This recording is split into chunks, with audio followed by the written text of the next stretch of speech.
Hola, espero estén bien. Para la siguiente investigación, cuyo objeto fue determinar la frecuencia de disminución de densidad vascular macular peripapilar y de la cabeza del nervio óptico por OCTA en pacientes con glaucoma, evaluar la densidad vascular macular periapical y de la cabeza del nervio, describir las características demográficas, determinar si hay concordancia entre las alteraciones detectadas en el campo visual y la zona, y evaluar si existe relación entre cambios estructurales. Se aplicaron las siguientes pruebas o análisis.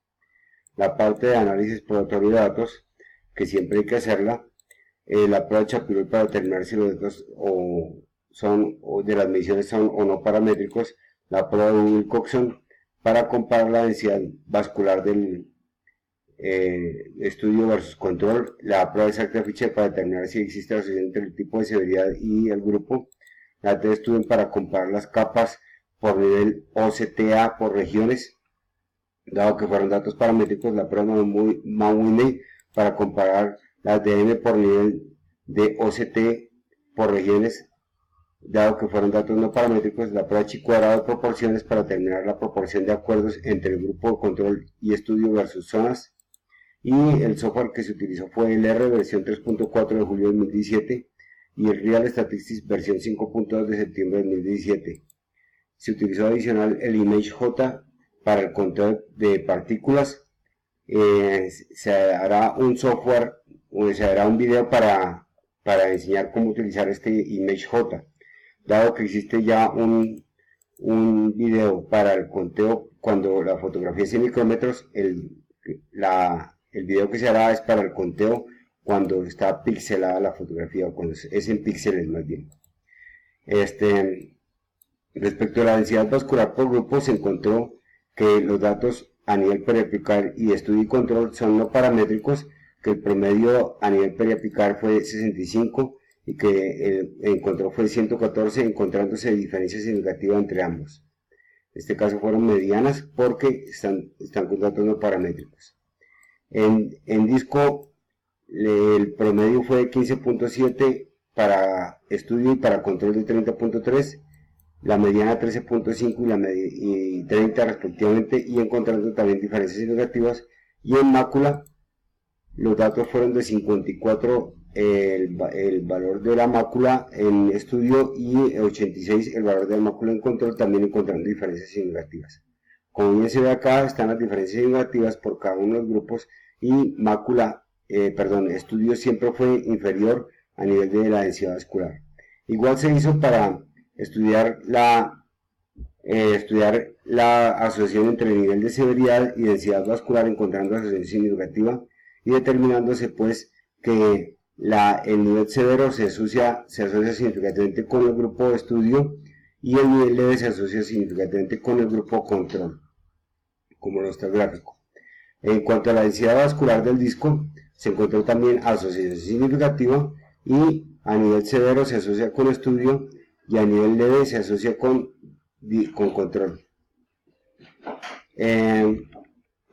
Respecto de la asociación entre nivel y densidad vascular macular, se encontró la asociación significativa entre severo y estudio nuevamente, y entre leve y control respectivamente. Se estudió también la comparación de la capa de fibra nerviosa por nivel, región y grupo. Entonces, el nivel leve, a nivel periapical, el estudio y el control mostraron diferencias significativas, tal como lo muestran acá el gráfico. Entonces, estamos hablando aquí del nivel leve. Se encontró diferencia significativa entre estudio y control, y entre estudio y control en todos los casos, siendo también siempre el estudio un valor de CNF inferior al del control, significativamente estadísticamente hablando. Respecto de la comparación de nivel moderado, también se encontraron diferencias significativas en la región peripapilar y en la región disco. En la región de mácula no hubo diferencias significativas. Respecto de la comparación de nivel severo, pues acá sencillamente es descriptivo, donde el grupo de estudio presenta menor mácula y mayor nivel peripapilar. Al comparar el nivel leve por OCTA pero en DM. Entonces se encontró diferencias significativas siendo el grupo estudio de un mayor nivel de DM que el grupo control, y en todos los tres casos hubo diferencia significativa, y en todos los tres casos en el nivel leve el DM fue superior en el grupo estudio. Para comparar el nivel de DM en el nivel moderado, también el grupo estudio presentó un mayor valor significativamente que el nivel de control, y a nivel de severo la representación es esencialmente descriptiva. Bien, ahora hablando de las comparaciones por zona de los acuerdos, en la zona 1 mostró 77% de acuerdos, lo que fue significativamente diferente, significativamente diferente no, sino un acuerdo significativo entre los acuerdos de la zona 1 y el grupo control, mientras que el grupo estudio no mostró una diferencia significativa entre los acuerdos y los no acuerdos. Aquí no hubo un acuerdo significativo. Respecto de la zona 2, el grupo control mostró 100% de acuerdos con un acuerdo significativo y 77% de acuerdos con el grupo estudio en esta zona, que también fue significativo. En general, todas las zonas a nivel de OCT mostraron acuerdos significativos, solo a excepción del grupo estudio en la zona 1. Cuando se estudió la zona peripapilar, no hubo acuerdos significativos, únicamente a nivel de la región zona 2 de ángel superior con el grupo estudio. Los demás todos presentaron acuerdos altamente significativos, como se ve ahí.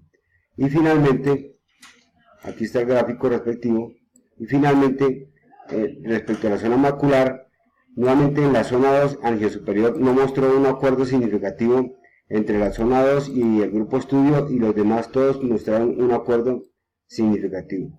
Bueno, muchas gracias por su atención, espero que haya quedado clara el análisis de esta investigación.